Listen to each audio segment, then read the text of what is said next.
Vous avez tous connu les photographies du Padre Pio.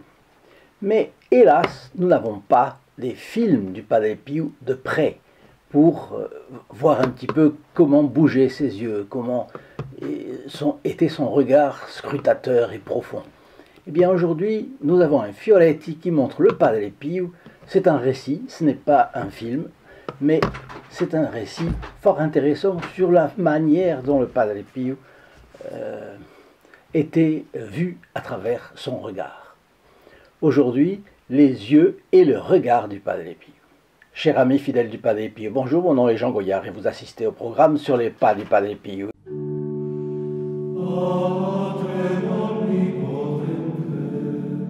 Eh bien, nous nous retrouvons aujourd'hui autour de notre bon Padre Pio et je suis sûr que vous allez aimer ce que je vous ai trouvé qui est tiré d'un livre, Le Padre Pio a changé nos vies, de Karl Wagner et Giovanni Mesadri. Mais je ne l'ai pas trouvé en français. Il existe en italien et il existe aussi en portugais. Alors, quand sa santé le lui permettait, le Padre Pio donnait une bénédiction avec le Saint-Sacrement à 4h30 de l'après-midi. Et à ce moment-là, l'église se remplissait de nouveau. Voilà le récit qui nous est donné. À l'heure exacte de l'horloge, il se dirige vers l'autel et soudain on voit ses yeux s'illuminer. On a l'impression d'un regard qui voit Jésus réellement. Alors déjà pour un petit peu se faire une idée, n'est-ce pas, de ce que c'est. Voilà ce regard du Padre Pio vu de manière statique, là bien entendu. Vous savez que cette photographie est accessible pour vous si vous ne l'avez pas gratuitement en téléphonant au 08 05 36 08 47 tous les jours de 8h30 à 12h30 et de 13h à 19h, sauf le samedi. Et le samedi, c'est un petit peu différent, c'est de 9h à 12h30. Donc, vous n'aurez pas à payer la photographie, vous n'aurez pas à payer non plus le port, mais par contre, ce que je vous demanderai, si vous la recevez gratuitement, c'est que quelqu'un la paye. Et donc, les protégés du Padre Pio qui font un sacrifice pour notre chaîne, même sur le plan économique, eh bien, vous l'offrent. Ce qui fait que je vous demanderai au moins de payer avec un Je vous salue Marie, cette miséricorde, cette bonté qui est faite avec vous pour que vous receviez tout simplement la photographie du Padre Pio. Alors, des larmes lui montent aux yeux et son visage prend une expression de supplique tout de suite. Sa voix se fait parfois entendre plus fort. Lorsqu'il prononce certaines prières, surtout quand il évoque la conversion des pécheurs, il sanglote d'une voix étouffée. Mais parfois, il pleure à haute voix. Par exemple, quand il invoque Notre-Dame, Mère de miséricorde.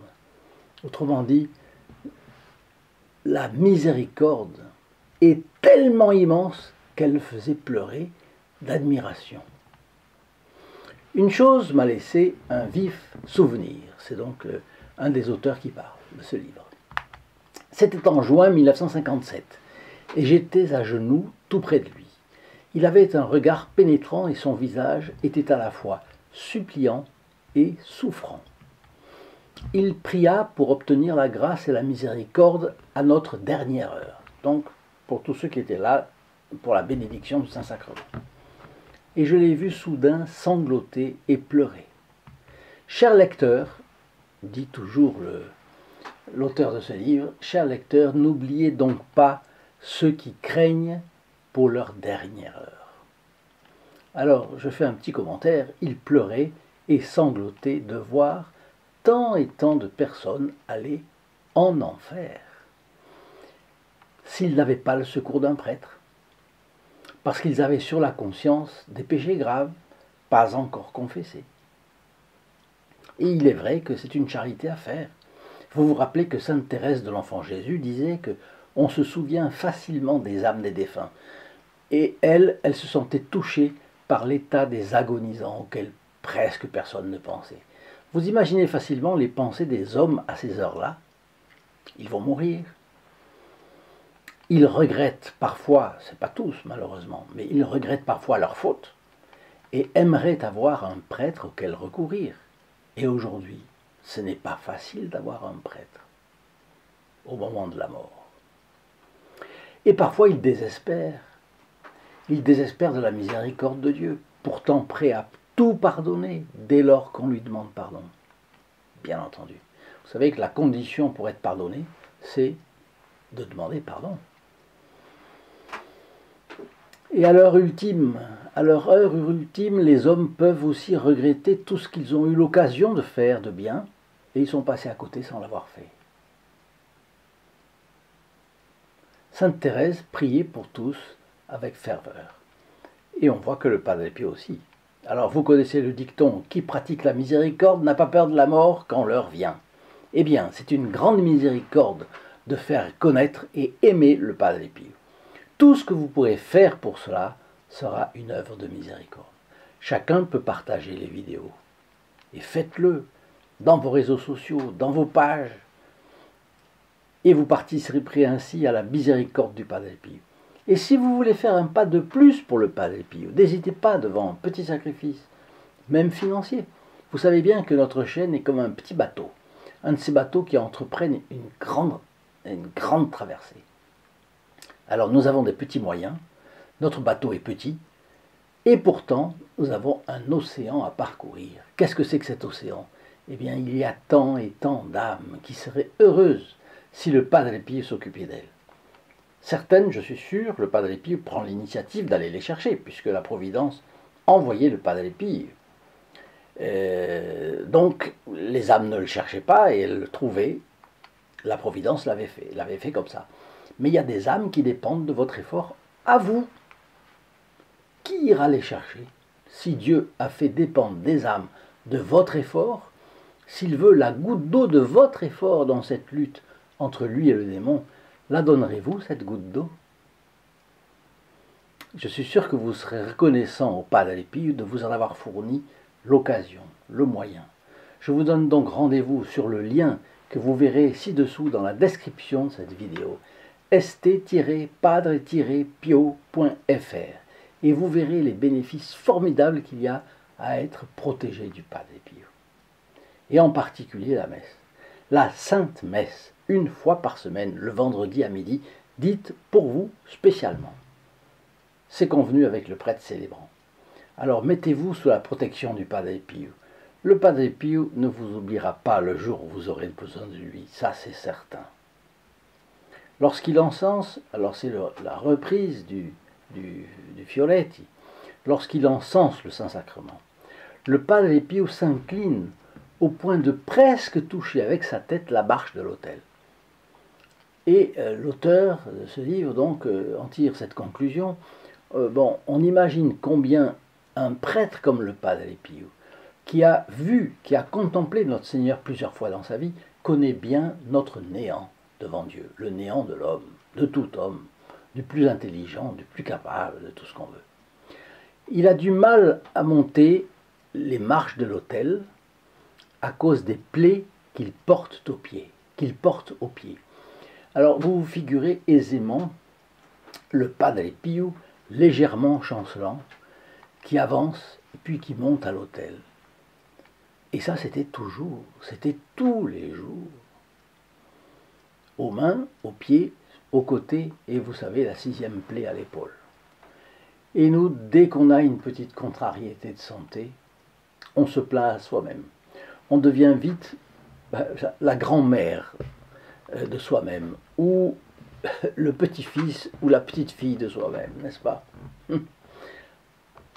Et les contrariétés font partie de la vie. Il faut savoir les affronter.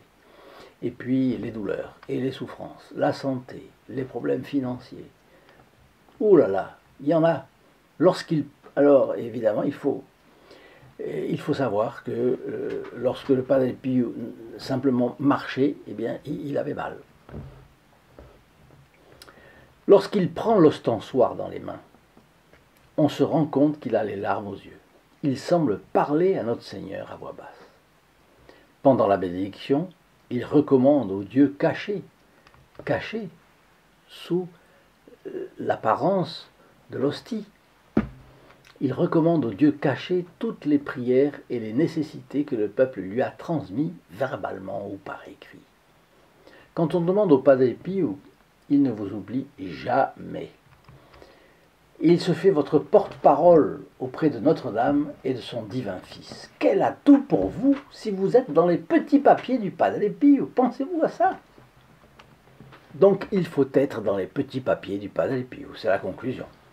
Il arrive, c'est un petit commentaire que donne l'auteur de ce livre, il arrive que des choses extraordinaires se passent à certains moments, dans l'Église ou ailleurs, parce que le Padre Pio est un confident très spécial de Dieu. Puisque son Seigneur est infiniment généreux et il a les bras ouverts à tous, le Padre Pio peut puiser pleinement dans cette source de la grâce. Et assurément, Dieu est immense, immense dans sa miséricorde. Et le Padre Pio n'est pas avare de ce qu'il prend chez le bon Dieu. Il n'y a donc pas de quoi être surpris si, par son intermédiaire, des événements merveilleux se produisent et si des faveurs extraordinaires sont obtenues pour les uns ou pour les autres. Oui, vraiment, nous avons une grâce extraordinaire, je le pense, moi qui vous parle, de pouvoir faire connaître le Padre Pio. Par exemple, en partageant ses vidéos, par exemple, en devenant protégé du Padre Pio. N'est-ce pas? La seule bénédiction avec le Saint-Sacrement dure presque 1 minute, car Padre Pio la donne lentement, avec tout le respect dû au Dieu vivant et vrai. On voit rarement cette foi ailleurs dans le monde. C'est l'auteur qui parle. Après la bénédiction, il continue avec quelques prières, et au moment où il s'éloigne de l'autel, on voit souvent ses yeux s'illuminer encore. Quand il fixe son regard une dernière fois sur Jésus, celui qu'il aime tant et auquel il dit au revoir. Tout le monde est très impressionné par la bénédiction du Saint-Sacrement donnée par le Saint Capucin. Si vous avez aimé ce vidéo, mettez votre like, mettez-moi vos commentaires. Je serai très intéressé par vos commentaires. Au revoir, je vous laisse avec la bénédiction du Padre Pio. À demain. In nome del Padre, del Figliolo e dello Spirito Santo, e così sia. Sia lodato Gesù e Maria, e